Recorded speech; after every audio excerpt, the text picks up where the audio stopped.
The wind howled a mournful dirge around the ancient barn, pushing slivers of snow through cracks in the rough-hewn planks. Inside, huddled amongst sweet-smelling hay, a woman shivered, the thin fabric of her once fine dress offering little defense against the gnawing cold. Alara drew her knees tighter to her chest, trying to borrow warmth from her own body, but it was a futile effort. Her teeth chattered, a relentless rhythm against the vast, oppressive silence of the remote land. For 3 days, she had been hidden here, a ghost in a place she didn't know, running from a life she couldn't bear. The memory of it was a physical pain, the suffocating church, the cold eyes of the man she was forced to wed, the hollowness in her chest where hope used to reside. Running had been an act of desperation, born of pure, unreasoning terror. She had slipped away in the chaos after the ceremony, a white blur disappearing into the falling snow. She had walked until her feet bled inside her borrowed boots, until the world narrowed to the single, desperate need for shelter. This barn, appearing like a dark shadow against the white landscape, had been her only refuge. Fear was a constant companion, a tight knot in her stomach. Fear of being found, of being dragged back, of the unknown consequences. But deeper than that was the fear of existing at all in a world that felt so cruel, so devoid of kindness. She was alone, utterly and completely. Her small bundle of pilfered food was gone, her throat raw with thirst she couldn't quench. Weakness was setting in, a heavy cloak settling over her limbs. She closed her eyes, the darkness behind her lids offering a brief, fragile respite from the harsh reality. She imagined warmth, a kind face, a place where she wasn't hunted. The images flickered and died. The creak of a door opening shattered her fragile calm. Her eyes snapped open, wide and panicked. A dark shape filled the doorway, outlined against the swirling snow. A man. He stood there for a long moment, silent, the cold air rushing in around him. Alara froze, every muscle screaming for her to run. But there was nowhere to go. He was tall, broad-shouldered, bundled in thick, worn clothes. His face, partially obscured by a low-brimmed hat, seemed etched with the harsh lines of the land itself. He wasn't a figure from her past, not someone she recognized from the wedding party. He was a stranger, a solitary, imposing figure who looked as if he belonged nowhere but here, in this desolate corner of the world. He didn't speak, just stood and watched her, a small, trembling figure half buried in the hay. The silence stretched, thick with tension. Alara's heart hammered against her ribs, a frantic bird trapped in a cage. She expected anger, questions, threats. Instead, there was only that quiet, unnerving observation. Finally, he moved, not towards her, but into the barn, closing the door behind him with a soft thud that seemed deafening in the stillness. He carried a lantern, its soft glow pushing back the deeper shadows. The light fell upon his face, revealing a weathered complexion, eyes that seemed old and tired, and a jaw set in a line that spoke of quiet resolve. He still hadn't said a word. Alara watched him, her body tense, ready to spring, though she knew she had no strength left for escape. He knelt slowly near a stack of wood, his movements deliberate and unhurried. Then, he began to build a small fire in a metal drum she hadn't noticed earlier. The scratching sound of the match, the tentative flicker of flame, were the only sounds besides the wind. Alara watched, mesmerized by the growing warmth, the first real heat she had felt in days. She didn't understand. Why wasn't he chasing her out? Why wasn't he demanding answers? He simply tended the fire, occasionally glancing towards her with those same silent, assessing eyes. The air grew warmer, carrying the scent of wood smoke. It was a smell that spoke of home, of safety, of things she had lost. A tear traced a cold path down her cheek. She made a small, involuntary sound, a soft whimper she couldn't suppress. His head turned sharply. He looked at her, and this time his gaze lingered. There was no judgment, no anger, just a quiet, unreadable expression. He stood slowly, his joints creaking faintly. He walked towards her, and Alara flinched back deeper into the hay, her hands raised instinctively in a weak gesture of defense. He stopped a few feet away, looming over her. She braced herself for the inevitable questions, the inevitable expulsion. Instead, he simply extended a hand, not towards her, but holding something small and dark, a piece of dried meat. He dropped it gently onto the hay beside her, then turned and walked back to the fire, resuming his silent vigil. It was the most profound act of kindness she had encountered in days, delivered without a single word, without expectation.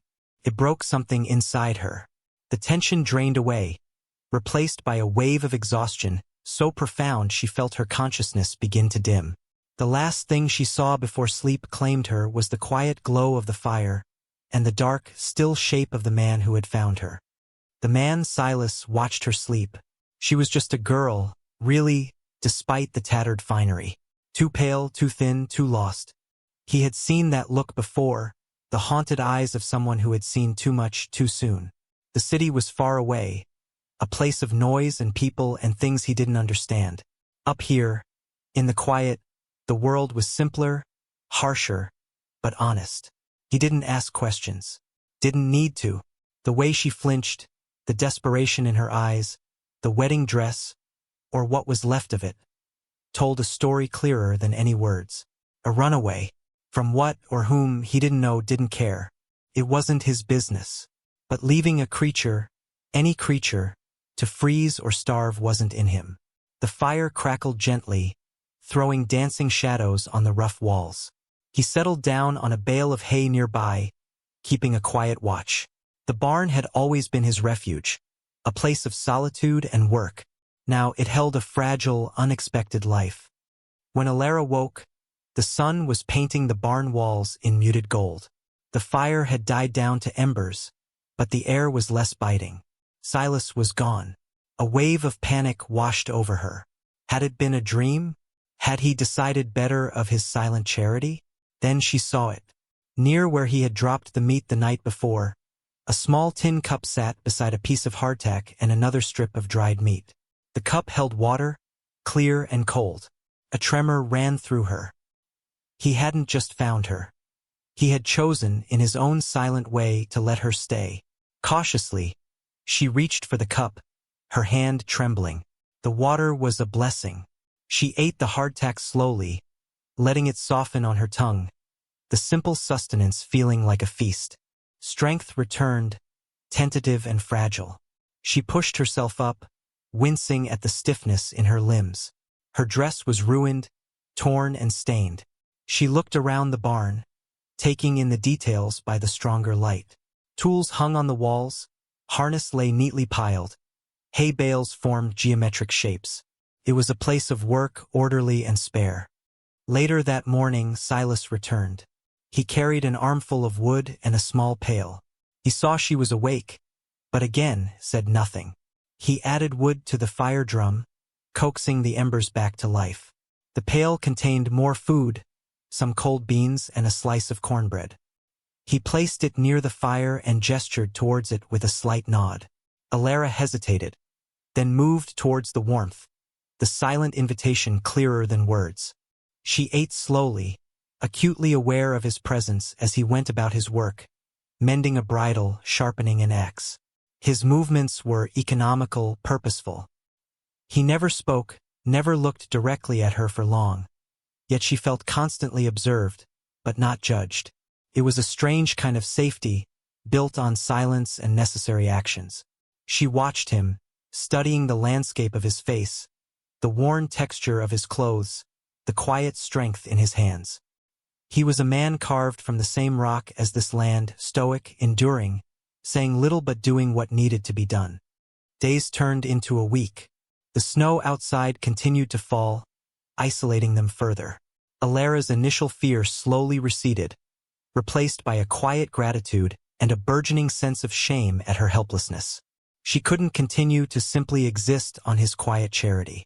One morning, seeing him struggle to lift a heavy bale of hay, she moved without thinking, putting her shoulder to the bale to help steady it. He paused, looking at her, a flicker of surprise in his eyes. Then, without a word, he adjusted his grip and together they moved it into place. It was a small thing, but it felt significant. An unspoken agreement. She could be useful.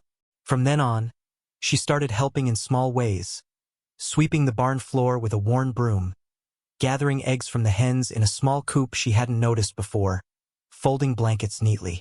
He didn't ask, didn't thank her. It was simply understood. The silence between them was no longer just empty. It was becoming comfortable, filled with the sounds of work, the low murmur of the wind, the soft presence of another soul nearby. She still hadn't told him her story, didn't know how to begin or if she even needed to. He hadn't asked. His lack of questions was both a relief and a burden. Relief from having to articulate the pain, burden because the unsaid things sat heavy between them. But in the quiet rhythm of the barn, a different kind of communication was forming, built on shared space, shared work, and a mutual, unspoken acknowledgement of each other's existence in this isolated world. She felt a fragile tendril of something new taking root within her. Not happiness. Not yet, but a quiet resilience, a sense of possibility where before there had only been despair. As the snow began to lessen its relentless assault, hinting at the first fragile promise of spring, a new kind of tension settled over the barn. Alara felt it first, a tightening in her chest, a return of the vigilance she had started to let slip away. She had been with Silas for weeks now. The initial terror had subsided into a quiet, almost peaceful routine. She helped with the chores, her hands, once soft, growing calloused and strong. She ate the simple food he provided, slept soundly in the hay, and found a strange solace in his silent company. She had even started to mend her tattered dress, making it into something more practical. Silas remained as he was, a man of few words, but his actions spoke volumes. He always made sure she had enough to eat, that the fire stayed lit, that she was safe within the confines of the barn. He had never pressed her for her story, never asked about her past. It was an unspoken understanding. She was here because she needed to be, and that was enough. But the world outside hadn't forgotten her. One crisp afternoon, while she was sweeping the barn entrance, she saw him, a rider on a large, imposing horse, approaching the cabin slowly through the melting snow. Not Silas. This man was different, well-dressed, his posture stiff and authoritative. Her blood ran cold. He stopped near the cabin door, calling out. Silas emerged, his face impassive.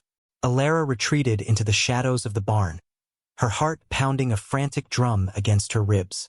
She strained to hear their words, but they were too low, muffled by the distance and the slight wind.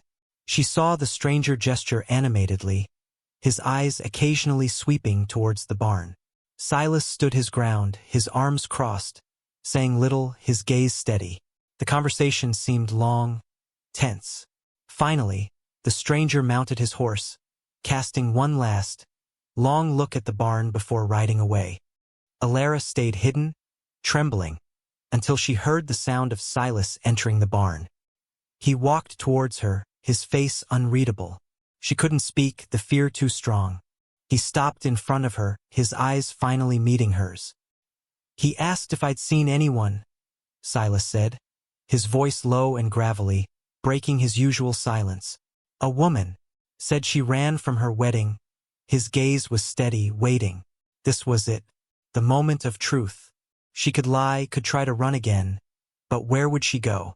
And looking at Silas, at the quiet protection she had felt in his presence, she knew she couldn't hide the truth from him, not now. It was me, she whispered, her voice hoarse. I was the woman, tears welled in her eyes, the story she had held captive for so long threatening to spill out. He was cruel. His family, they bought me almost. My father owed him. It wasn't a marriage. It was a transaction. I couldn't face that life. The words tumbled out, breathless and raw. I had to run. I had nowhere to go. She looked up at him, bracing herself for condemnation, for him to turn her away. But Silas just listened, his expression unchanging. When she finished, the silence returned, heavy with the weight of her confession. He didn't say he understood, didn't offer platitudes. He simply nodded, a small, almost imperceptible movement. He'll be back, Silas said. his voice matter-of-fact. Maybe with others. Panic flared anew. "I have to go," she said, turning, ready to flee into the wilderness, anywhere but here. But Silas reached out gently and took her arm. His touch was firm, stopping her. "No," he said softly. It was the longest word she had heard him speak. "You stay." He looked not just at her, but into her, seeing the fear, the exhaustion, the faint spark of fight that had brought her this far. "We'll figure it out." It wasn't a promise of easy safety, but a statement of intent, an inclusion. For the first time since she had run, Alara felt the burden lift slightly. She wasn't entirely alone anymore. She looked at Silas, at his quiet strength, and a fragile seed of hope, small but resilient, began to sprout in the barren landscape of her fear. The threat was real, imminent, but facing it with someone, even this quiet, solitary man, felt different than facing it alone. The next morning, the air felt charged, expectant. Alara worked alongside Silas, helping him reinforce the barn door, move supplies, her movements fueled by a nervous energy. The quiet bond between them had deepened after her confession. Though words were still scarce, there was a new layer of understanding, an unspoken trust that had solidified. She saw the way his eyes lingered on her sometimes, a silent question or perhaps just observation. He saw her not just as a burden, but as a person, resilient despite her ordeal. She saw him not just as a solitary figure, but as a man of quiet integrity, offering sanctuary without demanding anything in return. Around midday they came, not just one rider this time, but three, emerging from the tree line like dark specters against the snow-dusted landscape. Her stomach plummeted. Silas straightened, his gaze fixed on the approaching figures. He didn't tell her to hide. Instead, he simply nodded towards the cabin. "Inside," he said, his voice low. "Stay away from the windows." It was an order, gentle but firm. She hesitated for a split second, wanting to stand by him, but understanding the necessity of his command. She ran into the cabin, her heart hammering, watching through a crack in the curtains as the riders pulled up to the barn. The leader was the man from yesterday, his face set in a grim line. With him were two others, rough-looking men who dismounted and began to move towards the barn doors, their hands resting on weapons. Silas stepped forward, blocking their path. "You," the leader snarled. "You're hiding her." "I know she came this way." Silas stood tall, his presence commanding despite his simple clothes. "Nobody's hiding here," he said, his voice calm, unwavering. "Just me and the work." One of the rougher men shoved past the leader, moving towards the barn door. "We'll see about that," he sneered, reaching for the latch. Silas moved with surprising speed. He didn't resort to violence, but placed a heavy, calloused hand on the man's chest, stopping him dead in his tracks. It wasn't a shove, but a steady, immovable force. The man was clearly surprised by the quiet strength of the older rancher. "This is my property," Silas said, his voice low and dangerous. "You got no right to search." The leader bristled. "She's my wife. She's stolen property." From the cabin window, Alara watched, her breath held tight in her chest. She saw Silas stand firm, his gaze meeting the leader's. She saw the moment of hesitation in the leader's eyes, perhaps a flicker of doubt about provoking this quiet, resolute man on his own territory. The leader clearly hadn't expected resistance, especially not this understated, rock-solid kind. The standoff stretched, a silent battle of wills. Finally, with a frustrated curse, the leader nodded to his men. "We'll find her," he spat at Silas. "This isn't over." They remounted their horses and rode away, disappearing back the way they came. Alara waited until the sounds of their horses had completely faded before slowly opening the cabin door and walking back towards the barn. Silas stood where he had been, watching the empty trail. He turned as she approached. Her face was streaked with tears, a mixture of fear and relief. "They're gone," she whispered, stating the obvious. He nodded. For now, he looked at her then, a long, searching look. The ordeal had changed something between them. The fragile trust had been tested and proven. Running had been an act of desperation, born of fear. But staying, choosing to face the world and its cruelty, was an act of courage, born of a nascent strength she hadn't known she possessed. And finding sanctuary in the most unexpected of places, with a man who offered quiet protection without question, had taught her that resilience wasn't just about enduring hardship, but about finding connection, about the quiet dignity of shared existence. Silas had offered her not just shelter, but the space to breathe, to heal, to reclaim herself. She was no longer a runaway bride, hunted and terrified.